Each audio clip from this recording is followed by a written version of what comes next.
Figure of speech म्हणजे अलंकार. तर आपण पहिला फिगर ऑफ स्पीच बघणार आहोत सिमिली. सिमिली म्हणजे उपमा अलंकार. It is a figure of speech in which two different things are compared. The comparison is expressed by word like, as, etc. म्हणजेच जेव्हा वाक्यामध्ये एक वस्तू ही दुसऱ्या वस्तूसारखी आहे असे वर्णन असते तेव्हा तेथे सिमिली हा अलंकार होतो. दोन वस्तूंमधील सारखेपणा दर्शवण्याकरिता वाक्यामध्ये लाईक, ॲज असे शब्द असू शकतात. काय म्हटलेलं आहे? Two different things are compared. Okay, तर एक्झाम्पल बघूया. Man's brain is like computer. माणसाचा मेंदू संगणकासारखा आहे. Here man's brain is compared to computer. माणसाच्या ब्रेनची तुलना, मेंदूची तुलना ही कम्प्युटर सोबत केलेली आहे. दुसरं उदाहरण बघूया. He fought like a lion. तो सिंहासारखा लढला. म्हणजे त्याची तुलना ही सिंहाबरोबर केलेली आहे. कोणासारखा लढला? तर तो सिंहासारखा लढला. तो आणि सिंह यांच्यामध्ये सारखेपणा दर्शवला गेलेला आहे. He is compared to lion. परत एक एक्झाम्पल बघूया. He is as cunning as a fox. तो कोल्ह्यासारखा धूर्त आहे. कोणासारखा? तर कोल्ह्यासारखा.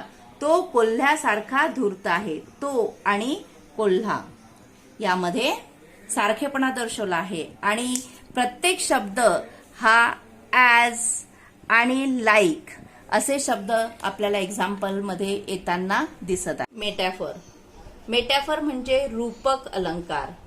अ metaphor is a figure of speech in which the similarity between the two objects of different idea is hinted that the two things were one. म्हणजेच या अलंकारामध्ये उपमा सारखीच तुलना केली जाते, पण यामध्ये ॲज, लाईक हे पूर्णपणे गाळले जाते. उपमामध्ये दोन वस्तूंमध्ये तुलना केली जाते, पण रूपक या अलंकारामध्ये दोन्ही वस्तू एकच आहे. The two things were one. दोन्ही वस्तू एकच आहे असे दर्शवल्या जाते. एक्झाम्पल बघूया. Man's brain is computer. माणसाचा मेंदू कम्प्युटर आहे. सिमिलीमध्ये आपण बघितलं होतं man's brain is like computer. माणसाचा मेंदू संगणकासारखा आहे. इथं काय म्हटलेलं आहे मेटॅफरमध्ये? Man's brain is computer. माणसाचा मेंदू कम्प्युटर आहे. म्हणजे दोन वस्तू ह्या ज्या आहे मॅन्स ब्रेन आणि कम्प्युटर हे जणू एकच आहे. दुसरं उदाहरण बघूया. Life is a dream. जीवन हे स्वप्न आहे. काय आहे? जीवन स्वप्न आहे. दोन्ही वस्तू एकच आहे. परत example. He was a lion in the fight. सिमिलीमध्ये आपण बघितलं होतं he fought like a lion. तो सिंहासारखा लढला. इथं आपण बघत आहोत he was a lion in the fight. तो लढाईमध्ये जणू सिंह होता. कोण होता तो? सिंह. म्हणजे दोन्ही वस्तू एकच आहे असं दर्शवल्या जाते. The two things were one. प्रकार आहे फिगर ऑफ स्पीचचा पर्सॉनिफिकेशन म्हणजे चेतन गुणोक्ती अलंकार. पर्सॉनिफिकेशन is a figure of speech in which a thing or an abstract idea is represented as if it were a person. म्हणजेच जेव्हा एखादी निर्जीव किंवा सजीव वस्तू मानवाप्रमाणे कृती करते किंवा तिला मानवाप्रमाणे सवयी आहेत असे वर्णन असते तेव्हा तेथे पर्सॉनिफिकेशन हा अलंकार होतो. उदाहरण बघूया. Opportunity knocks at the door at once. म्हणजेच संधी ही एकदाच आपला दरवाजा वाजवते. संधी, संधी ही ऍबस्ट्रॅक्ट थिंग आहे आणि ती दरवाजा वाजवण्याची कृती करत आहे. म्हणजेच येथे मानवीकरण झालेलं आहे, म्हणजे चेतन गुणोक्ती अलंकार झालेला आहे. ड्युटी कॉल्स मी, सेवा मला बोलवते. सेवा ही ऍबस्ट्रॅक्ट थिंग आहे, तरी मला बोलवण्याची कृती करत आहे, म्हणजेच पर्सॉनिफिकेशन हा अलंकार झालेला आहे. द सन स्माइल्ड, सूर्य हसला. सूर्य हसला म्हणजेच मानवाप्रमाणे सूर्य हा कृती करताना दिसत आहे, म्हणजेच येथे पर्सॉनिफिकेशन झालेलं आहे. परत एक उदाहरण बघूया.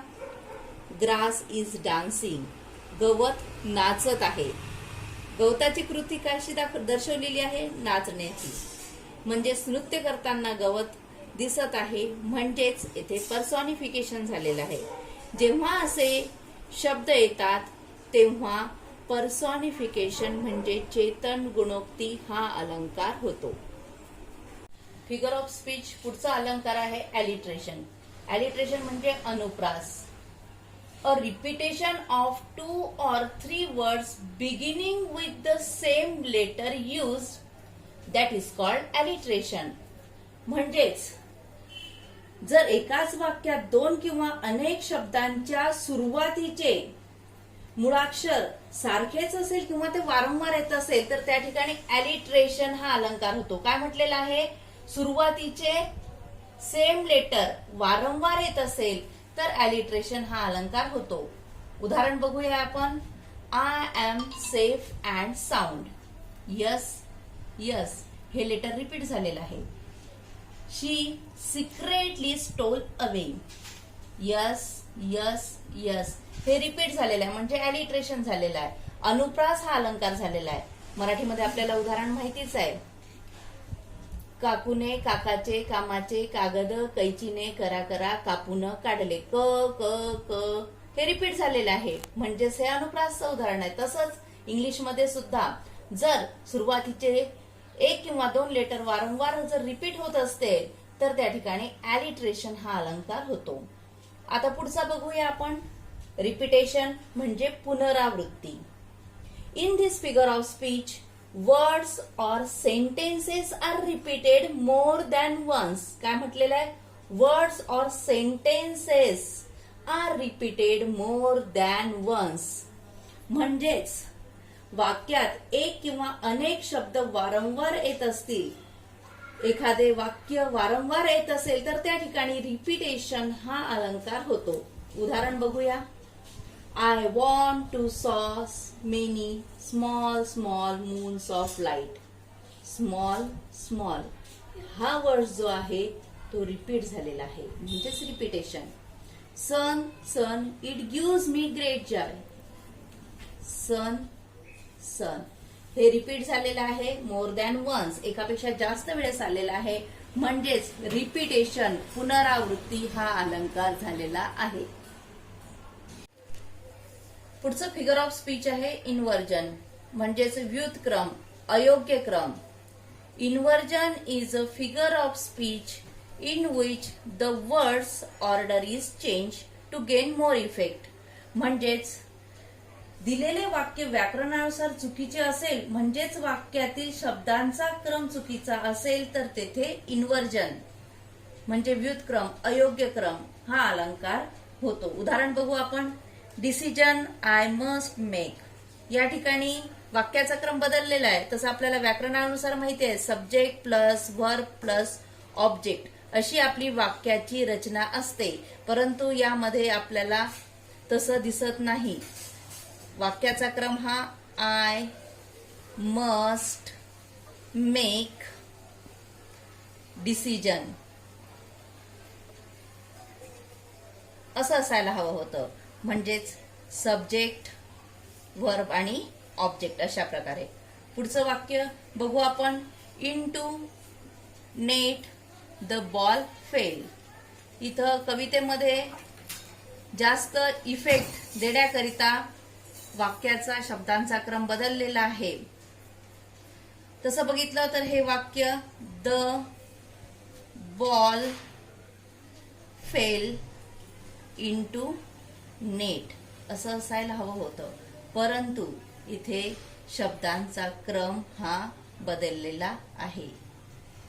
सब्जेक्ट, व्हर्ब आणि ऑब्जेक्ट अशा स्वरूपामध्ये वाक्य असायला हवं होतं. अशा वेळेस असे जेव्हा वाक्य येतात कवितेमध्ये तेव्हा इनवर्जन हा अलंकार होतो.